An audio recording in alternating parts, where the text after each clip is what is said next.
이번 주간부터는 신앙의 기본 자세라고 하는 그런 제목으로 우리 신앙생활에 있어서 가장 기초적인 것들에 대한 말씀들을 함께 나누려고 합니다. 오늘은 첫 번째로 예배에 관한 말씀인데, 예배에 관해서는 우리가 함께 나눌 말씀이 참 많지만 특별히 예배에 관해서 오늘은 한 가지만 함께 말씀을 나누려고 합니다. 앞으로 우리가 계속 말씀을 나눠가면서 해마다 예배에 관해서 또 우리 신앙에 관해서 말씀들을 나누게 될 텐데, 이제 한 가지씩 함께 나누게 될 것입니다. 말씀을 준비하면서 건망증이 아주 심한 부부에 대한 그런 글을 읽게 됐습니다. 재밌는 이야기인데, 이 아내와 함께 길을 떠날 때면 늘 차 안에서 이 부인이 어머 전기다리미 그러는 거예요. 전기다리미를 안 끄고 온 것 같은 거예요, 마음이. 그래서 집에 다시 돌아간 적이 많은 겁니다. 고속도로를 타고 있다가도 갑자기 전기다리미 그러면 차를 돌려서 가야 되고, 어디 여행을 한참 가다가도 어머 전기다리미 그러면 또 전기다리미를 확인하러 가야 되는 겁니다. 물론 정말로 전기다리미를 안 끄고 온 적은 한 번도 없었는데, 그래도 혹시라도 한 번이라도 그런 일이 있으면 안 되니까 매번 돌아가기 일쑤였습니다. 그날도 한참 고속도로를 달리고 있는데 아내가 또 소리를 지르는 거예요. 어머 여보, 전기다리미 안 끄고 온 것 같아요. 그러니까 남편이 갑자기 아내를 보더니 씩 웃습니다. 그러면서 저기 뒷자리를 봐요.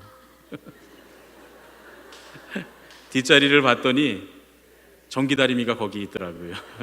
아예 뽑아서 저 뒷자리에다 싣고 왔다, 그런 얘기입니다. 건망증이라고 하는 건 사실은 우리 모두에게 다 조금씩은 있는 겁니다. 여러분 혹시 지난 주일 설교 내용 기억하십니까?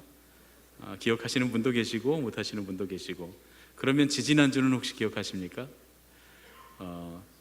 5월 첫째 주 설교 제목 기억하시는 분 계십니까? 우리는 다 잊어버리고 삽니다. 어쩌면 잊어버리는 게 은혜일 수도 있습니다. 요즘은 제가 아주 이 위에 서 있으면 아주 두려운 게 하나 있는데, 뭐냐면 우리 성도님들 가운데 적으시는 분들이 그렇게 많아요. 아예 노트를 갖고 오셔서 계속 적으시는 겁니다. 그래서 제가 뭐가 두렵냐 하면, 목사님 지난번에는 이렇게 말씀하셨는데 왜 이번에는 이렇게 말씀하십니까? 왜 정반대로 얘기합니까? 이렇게 말씀하시는 분이 계실까 봐 두렵고요. 목사님 지난번에 했던 건데 왜 또 합니까? 이럴까 봐 제가 두렵습니다. 그런데 저도 사람인지라 설교를 준비할 때 지난 설교들을 다 돌아보고서 그때 안 했던 거, 그때와 또 어긋나지 않는 거, 이런 것만 준비해서 설교하기가 어렵지 않습니까? 또 그때는 그게 맞았지만 지금은 또 상황에 따라 이렇게 얘기하는 것이 맞을 때도 또 있고, 또 같은 사람이니까 했던 얘기를 또 반복할 수밖에 없는데, 그러니까 우리 교인들이 와서 목사님 이렇게 하면 안 되는 거 아닙니까? 그럴까 봐 제가 얼마나 두렵고 떨리는지. 그런데 제가 가만히 보니까 아직까지는 한 분도 오셔서 그런 말씀하시는 분이 안 계시거든요. 아마 적으시는 분들도 적어놓고 덮어버리고 잊어버리시는 게 아닌가. 참 감사합니다. 언젠간 또 이렇게 펼쳐보시고 은혜가 되시겠지만, 그래도 일단은 뭐 하나님도 그러신다 그러잖아요. 도무지 기억이 안 난다. 우리가 하나님, 우리 죄인인데 죄를 졌는데 하나님, 그러니까 하나님이 내가 예수 보혈로 너희를 씻어준 이후에는 도무지 너희의 죄가 기억이 안 난다, 있는 것도 은혜인 줄로 믿습니다. 물론 목회하는 목사 입장에서는 여러분들이 신앙에 대한 것들을 자꾸 잊어버리시는 게 속상할 때도 있지만 사실은 다행일 때가 훨씬 많다, 그런 말씀입니다. 그런데 예배를 드릴 때 그러면 매번 예배 와서 이렇게 설교도 다 잊어버리고 돌아가는데 무슨 소용이 있습니까? 저희 어렸을 적에 집에서 콩나물을 많이 키워 먹었습니다. 뭐 어렸을 적에 시골에서 콩나물 키워 드신 분 많이 계시죠? 부엌에 어두운데, 혹은 이제 창고가 있으면, 광이 있으면 광에다 놔두고, 부엌에 제일 어두운 데 구석에 시루를 놓고 그 위에다 콩을 다 뿌려놓고요. 그리고 나서는 거적으로 이렇게 덮어둡니다. 햇빛이 못 들어가게. 그러면 할머니가 꼭 하루에 이렇게 생각만 나시면 가서 바가지로 한 바가지 물을 퍼갖고 물을 이렇게 주거든요. 그러면 보면 콩나물 시루에는 물이 하나도 안 남습니다. 다 빠져내려가 버립니다. 그러면 도대체 어떻게 콩나물이 자라나고 살겠는가? 그렇게 생각해도 며칠만 지나면 콩나물이 수북하게 올라옵니다. 그럼 또 뽑아 먹고, 그럼 또 수북하게 올라오면 또 뽑아 먹고, 그랬던 기억이 납니다. 콩이 가진 생명력과 물이 가진 능력이 콩나물을 자라게 하는 거죠. 우리가 드리는 예배에도 능력이 있습니다. 여러분 그렇게 믿으십니까? 우리가 매주 와서 드리는 이 예배에도 똑같은 예배 같아도 예배가 가진 능력이 있어서 지금도 이 예배를 주님 앞에 드림으로 우리의 신앙이 조금씩 성장하고 있음을 믿으셔야 합니다. 저도 그렇게 믿습니다. 예전에 한 유명한 목사님의 고백을 들은 적이, 간증을 들은 적이 있는데, 유명한 목사님이시긴 하지만 병과 관련된 얘기라 제가 성함을 말씀드리긴 좀 어렵습니다만, 어느 날부터인가 손이 떨리기 시작하셨다는 거예요. 병원에 가보니까 파킨슨씨 병이라고 하는 그런 진단을 받았습니다. 그런데 이제 연세도 많으시고 또 이게 고칠 수 없는 병이니까 아니 그냥 받아들여야 되겠다 이렇게 생각을 하시고 그냥 적당히 이제 받아들여야 되겠다. 그리고 또 손을 자꾸 떨면 교인들이 이상해하니까 교인들에게 광고를 하셨대요. 나중에 나이도 많이 먹고 고칠 수 없는 병이니까 여러분 내가 손을 떨더라도 그냥 이해하십시오. 그냥 받아들이십시오. 하나님 나라로 가는 과정입니다. 이렇게 얘기를 하셨다는 거예요. 그런데 어느 날 예배를 마치고 나오는데 교인 중에 의사 선생님 한 분 계신데 그 의사 선생님이 오셔갖고는 목사님을 보고 눈물을 뚝뚝 흘리면서 목사님 포기하지 마시라고. 한국에 이 분야에 아주 유명한 명의가 있는데 저랑 친한데 제가 그분을 소개시켜 드릴 테니까 꼭 찾아가서 그분이 하라는 대로 하시라고 그렇게 알려주셨다는 거예요. 그래서 그 병원을 찾아가서 그 의사 선생님을 만나고 약을 처방받았는데 손을 떠는 증세가 완전히 나았다는 겁니다. 이 파킨슨씨 병은 대체로 5단계로 구분을 하는데 맨 마지막 단계에서는 전혀 움직이지를 못해서 이렇게 휠체어에 앉아서 계시다가 이제 하나님 나라로 가시는 그런 병이라 그래요. 근데 이 병은 육체적인 노동을 하는 사람들에게는 거의 걸리는 법이 없고 정신적인 스트레스를 많이 받아서 신경을 많이 쓰는 사람들에게 주로 찾아오는데 그때 이 목사님은 2단계에 속하는 시기였다 그럽니다. 그런데 그때 마침 2단계를 치료할 수 있는 신약이 나왔다는 거예요. 그래서 이 의사 선생님이 그 신약을 처방해서 그 신약의 혜택을 받아서 손 떨리는 게 완전히 고쳐졌다 그런 얘기죠. 그런데 이 일도 놀라운 얘기지만 더 놀라운 일은 그 일 후에 일어나게 됐다는 겁니다. 이 새로 나온 신약을 처방해줬던 그 명이라고 하는 분, 이쪽에 아주 저명한 그 의사 선생님이 예수님을 안 믿는 분이었다는 거예요. 예수님을 안 믿는 분이었는데 새로 나온 약을 목사님한테 처방을 했으니까 다른 환자들 같으면 오라 그래서 확인하면 되는데 목사님은 더 쉽게 확인하는 방법이 있습니다. 목사님 그 교회 예배 영상을 보면 설교할 때 손을 떠는지 안 떠는지 보면 되니까 이 의사 선생님이 매주 모니터링을 하기 위해서, 환자 모니터링을 하기 위해서 신약이 효과가 있는가 없는가 보기 위해서 매주일 그 교회 예배 영상을 봤다는 거예요. 그런데 그 예배 영상을 보다가 그만 예수님을 믿게 됐답니다. 예수님을 받아들이고 그리고 그 교회의 교인이 됐다 하는 그런 간증이었어요. 환자의 상태를 확인하려고 참여한 예배였지만 그 예배 자체에 능력이 있으니까 그냥 그 예배를 구경하던 사람도 변화되었다. 예배에는 구경하는 사람도 변화시키는 능력이 있다. 그런 말씀이었습니다. 하나님께서 받으시는 예배는 능력이 있습니다.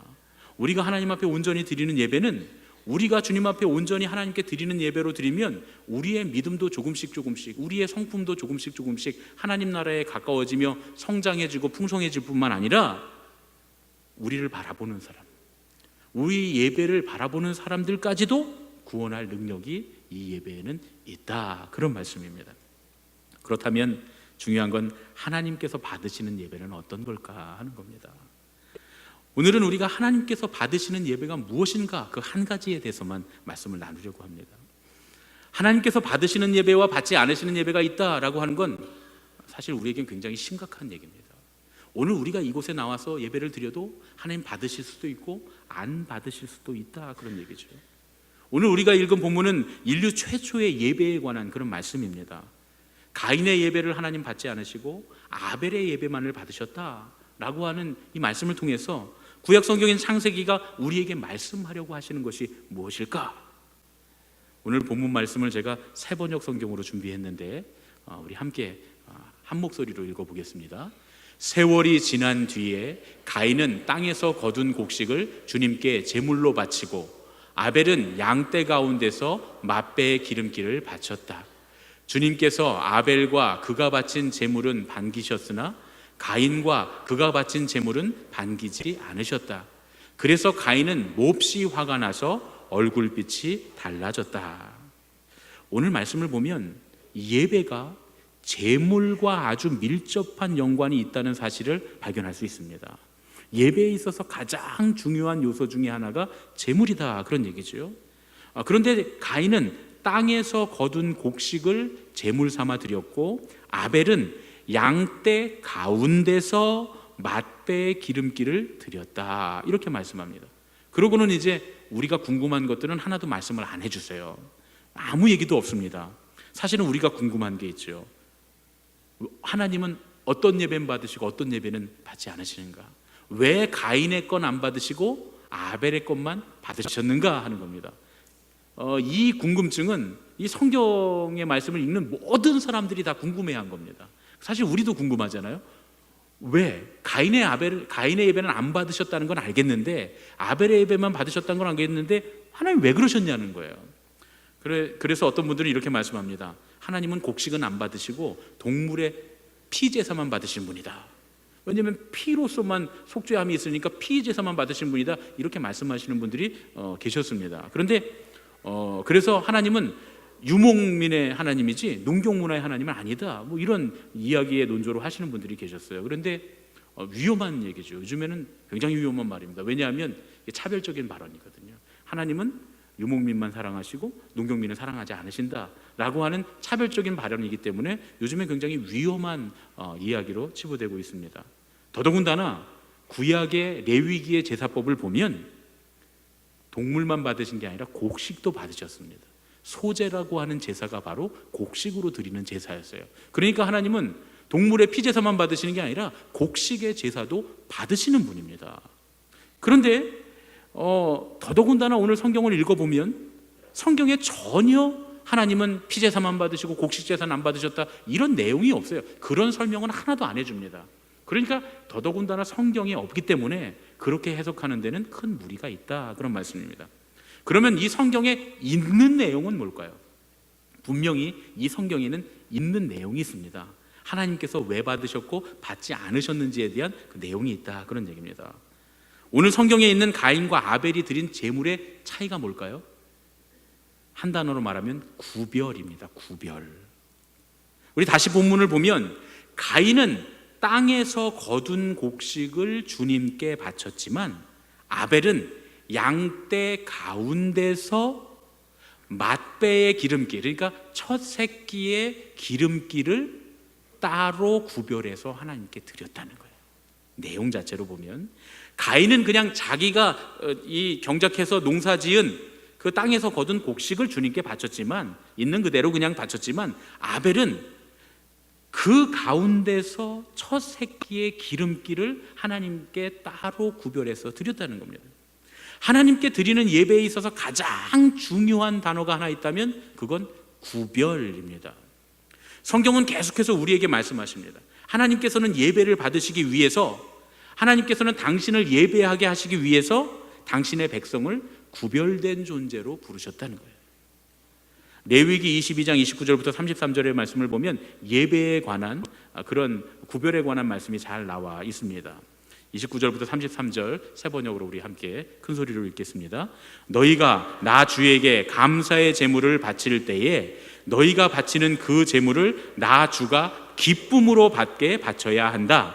제물로 바친 것은 그날로 너희가 다 먹고 다음 날 아침까지 남겨두어서는 안 된다. 나는 주다. 너희는 내가 명한 것을 지켜 그대로 하여야 한다. 나는 주다.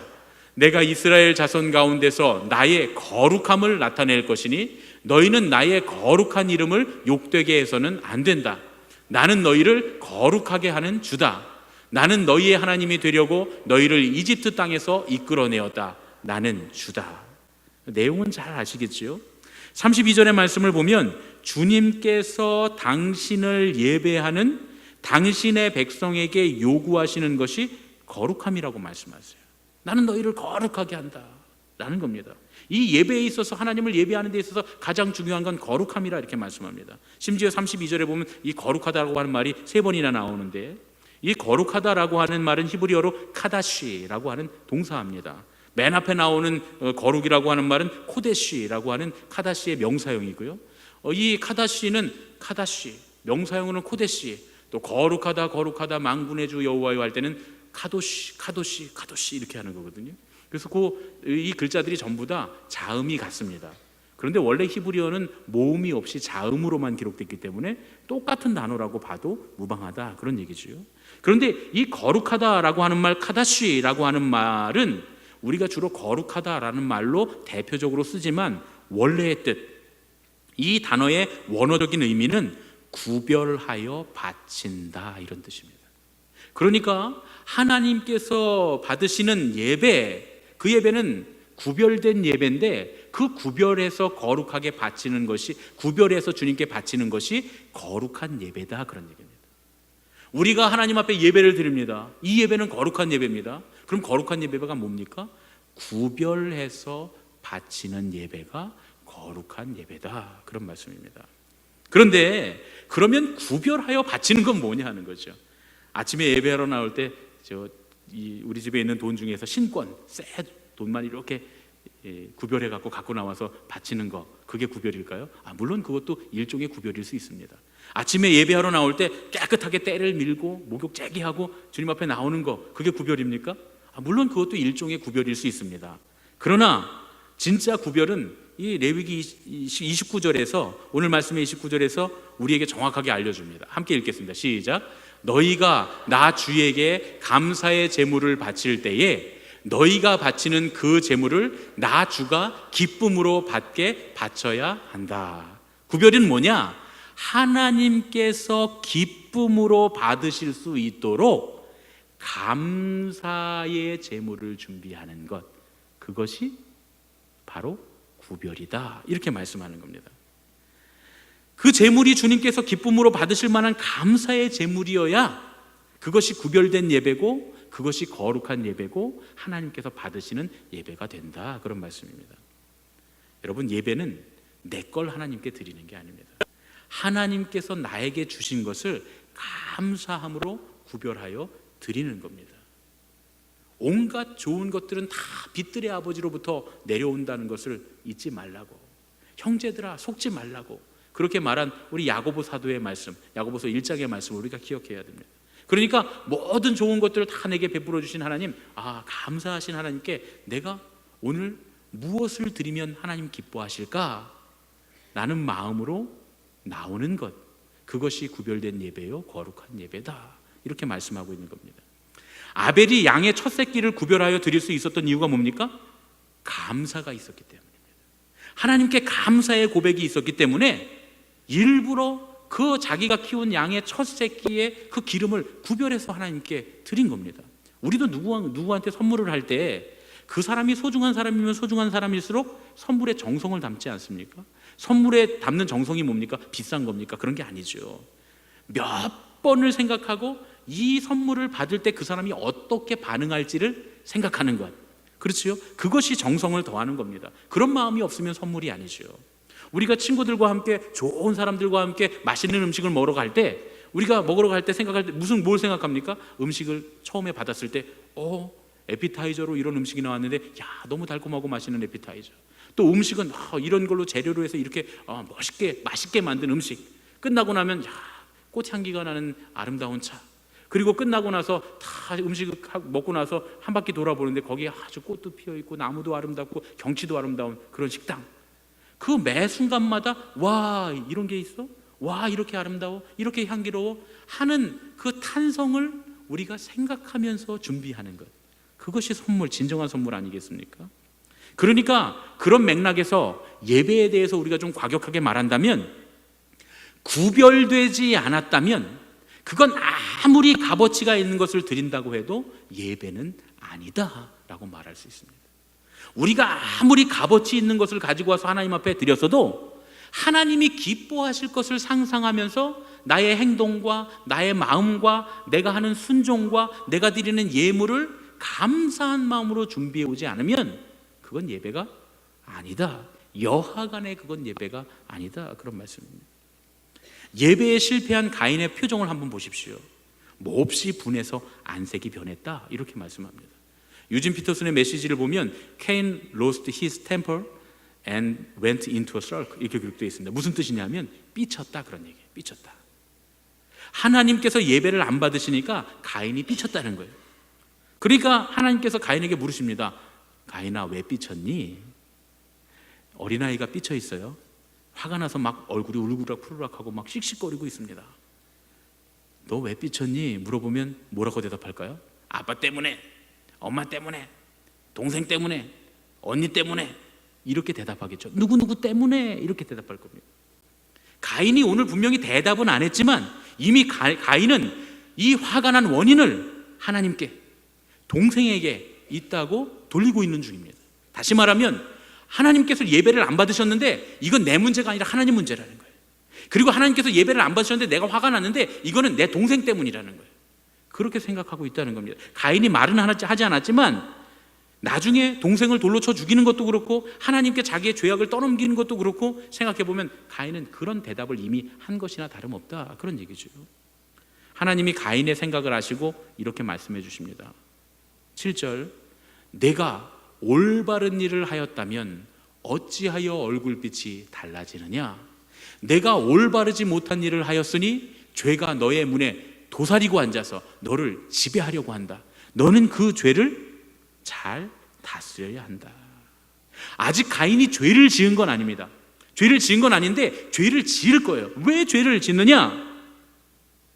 올바른 일을 못해서. 내가 올바른 일을 하였다면, 다시 말해서 올바로 주님 앞에 예배를 드리지 못했기 때문에 죄가 자신 앞에 와 있고 죄를 짓게 될 것이다 라고 말씀하시는 겁니다. 우리가 하나님 앞에 올바른 예배를 드리지 못하면 죄 짓게 됩니다. 하나님께서 내 예배를 받아주시지 않아서 내 동생 때문에, 하나님이 원인이라, 내 동생이 원인이라 예배가 온전히 드려지지 못했다라고 말하는 그 가인에게 이 예배를 실패한 책임이 누구에게 있느냐? 너에게 있다라고 하나님 지금 가르쳐 주시는 중입니다. 우리는 오늘 이 말씀 가운데 하나님께서는 누구누구의 제사는 받아주시고 누구누구의 제사는 안 받아주겠다라고 이미 결정하고 계신 것이 아니라, 사람들은 좀 그렇습니다. 우리는 이미 누구누구가 하는 건 나 안 받아줄 거야, 누구누구가 하는 건 받아줄 거야 하는 마음으로 이미 결정해 놨잖아요. 우리는요. 안 그렇습니까? 저만 그렇습니까? 얄미운 사람 건 여하간에 받기 싫고 좀 이쁜 사람은 살 때는 좀 실수해도 받아줄 수 있는 거, 그건 사람 마음이죠. 하나님은 안 그러신다는 거예요. 하나님은 누구 건 받아주기로 결정하고 누구 건 안 받아주기로 결정하신 것이 아니라 다만 우리가 어떤 예배를 드리고 있는가를 보고 계시는 분이구나 하는 사실을 오늘 말씀 가운데 깨달을 수 있습니다. 나이기 때문에 안 받아주시거나 나이기 때문에 받아주시는 게 아니라 내가 지금 어떻게 예배를 드리고 있나를 하나님 보고 계신다, 그런 얘기입니다. 그래서 우리가 우리의 예배를 점검해 봐야 되는 겁니다. 하나님이 물어보십니다. 가인아, 너 왜 이렇게 마음이 불편하니? 너 왜 이렇게 마음이 불편하니? 왜입니까? 예배에 실패했기 때문입니다. 예배에 나올 때 감사의 마음을 준비하지 못했기 때문입니다. 내가 어떻게 하면 정말 감사하신 하나님께서 내 예배를 기뻐 받으실까? 내가 무엇을 하면 하나님 나를 기뻐 받으실까? 내가 어떤 말을 하면 받아주실까? 어떤 예물을 준비하면 받아주실까? 내가 어떤 행위를, 어떤 행동을 하면 주님 받아주실까? 생각하고 나와서 주님께서 기뻐 받으실 그 일을 위해 순종할 마음을, 감사하는 마음으로 가지고 나오는 것. 그렇게 했을 때 예배에 성공하는데 그렇게 하지 못해서 예배를 실패했다, 그런 얘기입니다. 그 마음을 준비하지 못하면 예배는 실패하게 됩니다. 여러분, 예배에 실패하면 성령님의 인도하심을 받을 수 없습니다. 우리가 예배에 성공했을 때 성령님께서 우리를 주장하시는 평강이 넘치게 되는데, 예배에 실패하게 되면 성령님께서 우리의 인도하심을 받지 못하니까 그저 자기의 성격과 자기 기질에 따라서 판단하고 행동하게 됩니다. 그러니까 마음이 편치 못한 거예요. 하나님께서 주시는 평안과 평강을 누리기 위해서 예배를 드렸는데 오히려 더 불편해지는 결과만 낳게 된 겁니다. 오늘 예배를 드리러 왔는데 예배를 드리는 내내 불편한 거예요. 목사님 때문에, 교회 이것 때문에. 오늘 예배 드렸는데 예배가 왜 이래? 저 사람은 오늘 왜 저러고 있어?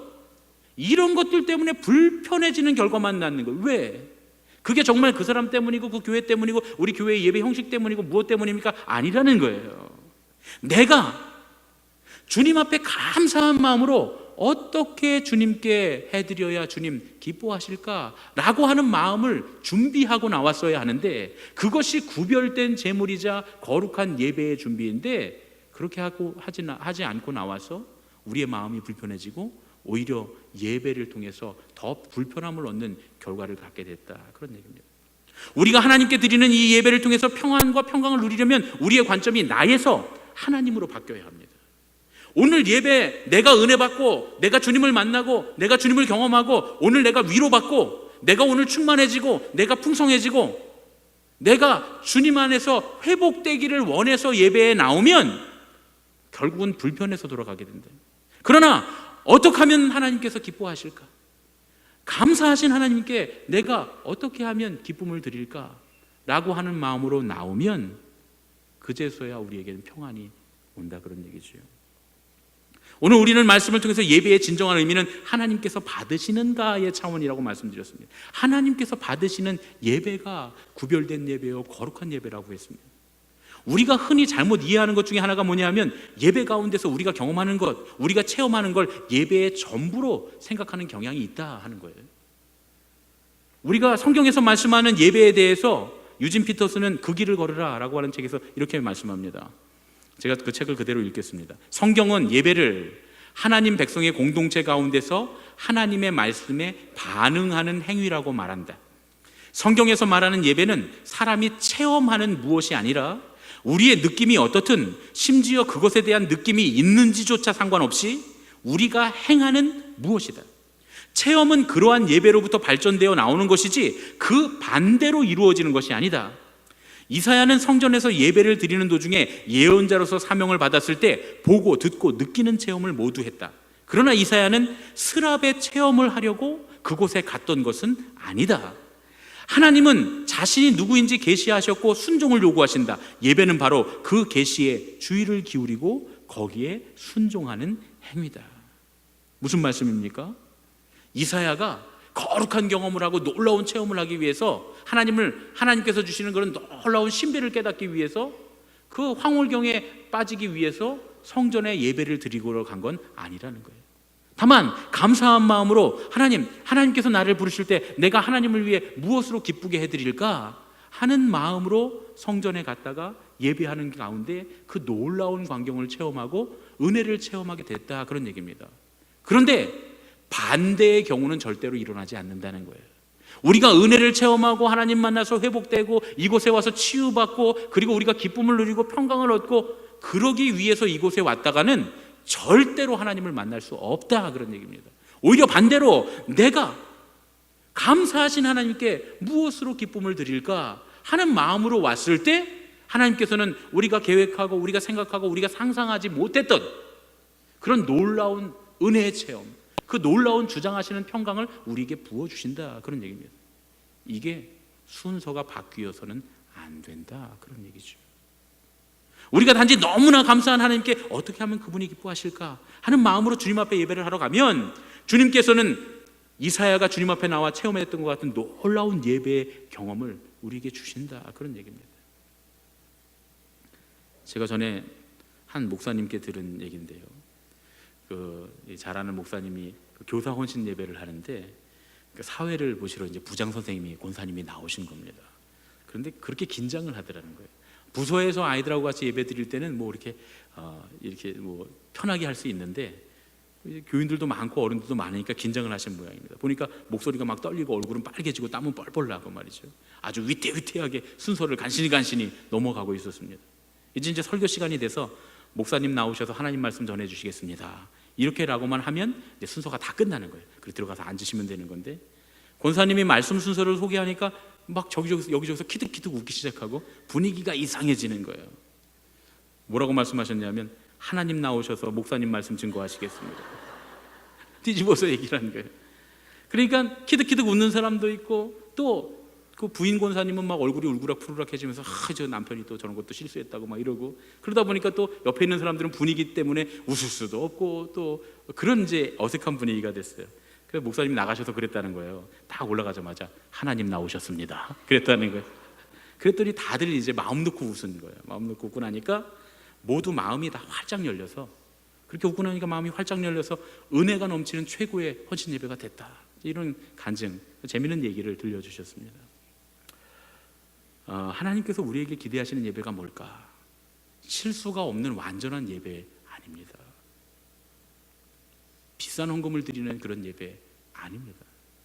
우리가 뭔가 대단한 일을 이루는 것, 그런 거 아닙니다. 제가 은혜를 받을 때가, 여기 올라와서 은혜를 받을 때가 있는데 언제냐면 우리 저 방송실에 우리 권사님 청년들이 실수할 때 저 은혜가 됩니다. 여러분 이상하시죠? 이해가 안 되시죠? 예. 아, 저런 거 막 오타를 냈어? 아, 저것도 하나 제때 못 나오나? 영상이 왜 나오다 끊겨? 여러분 그런 마음이 드실 수도 있겠지만 저는 그때 다시 한번 생각해 봅니다. 정말 은혜가 돼요. 아, 저기에 우리 지금 권사님이, 우리 집사님이, 우리 청년들이 저기 있구나 하는 것, 저 봉사의 자리에 있구나 하는 마음 때문에 은혜가 됩니다. 우리 교회는 유급 직원이 하나도 없거든요. 유급 직원들이 없으니까 다 청년들이, 우리 집사님들이, 또 권사님들이 봉사로 하는 거예요. 우리 김대한 목사님 저기서 뭐 하는지 다 궁금하시죠? 저게 음향 보는 겁니다. 음향. 이 아이패드로 전체 음향을 보는 거예요. 저기서 김대한 목사님 저걸 안 하고 있으면 방송실에서는 하나도 안 들려요, 우리 여기가. 그러니까 내 마이크, 목사님 마이크 소리가 큰지, 기도하는 분 마이크가 작은지 전혀 몰라요. 저기서 듣고 있다가 마이크가 작으면 키워주고, 마이크가 크면 내려주고, 또 찬양대가 올라와서 찬양을 부를 때는 에코도 다 켜줘서 더 은혜롭게 만들어주고 하는 일을 저기서 계속 하고 있는 겁니다. 어떤 분들이 좀 김대한 목사님 쪽에서 없었으면 좋겠습니다, 이렇게 생각하면 이제 큰일 나는 거예요. 우리 교회는 음성이 막 뒤집박죽 되는 거예요. 우리 청년들이 저기서 열심히 영상, 여러분 이 영상이요, 제가 지금 이 보면 십자가부터 여기 제 머리 위로 선이 쭉 있는데 이 선이 딱 맞았죠. 여러분 이렇게 맞추는 게 굉장히 어렵습니다. 한번 올라가서 해보세요. 저는 몇 번 해봤는데 이거 이렇게 맞추는 사람은 저기 지금 위에 있는 저기 우리 자매들 둘이 있는데 저 자매들밖에 없어요. 형제들은 이거 딱 못 맞춰요. 아, 이게 정말입니다. 제가 보니까 형제들은 거의 비슷하게 맞추는데 그것도 되게 어려워요. 이렇게 딱 맞추는 건 거의, 이건 주님의 경지, 천사의 경지에 오른 겁니다. 이렇게 수고하고 열심히 잘해요. 이제 이게 안 맞으면 어떻게 하냐면, 뭐 김대한 목사님하고 저하고 키 크기도 다르고 등치 크기도 다르니까 제가 좀 더 앞으로 나왔는지 뒤로 나왔는지에 따라 이게 달라지거든요. 그러니까 이게 틀어질 때마다 여러분들 이렇게 보여주는 거예요. 여러분들 보여줘놓고 저 위에서는 막 하고 있습니다. 막 해갖고 다 가운데 맞춰놓고 있다가 싹 바꿔주는 거예요. 이게 다 의미가 있는 겁니다. 내가 이런 거 알아준단 말이지, 우리 청년들. 예. 우리 청년들 제가 알아주니까 좋아해요. 그런데 이게 참 어려운 일이고 힘든 일인데 평소에는 우리가 전혀 몰라요. 잊어버리고 있어요. 저기 안에 우리 청년들이, 우리 집사님들이, 우리 권사님들이 저기서 헌신하고 있다는 사실을 잊어버리고 있습니다. 잊어버리고 있다가 실수를 하면 그때 알게 돼요. 아, 이게 지금 사람이 하고 있구나. 이거 돈 주고 뭐 우리가 어디서 하는 게 아니라 우리 교인들이 지금 봉사로 하고 있구나 하는 게 느껴져요. 그래서 제가 그때마다 박수 쳐주라고 하잖아요. 진짜 은혜가 됩니다. 그때 저기서 지금 예배 드리고 있는 거예요.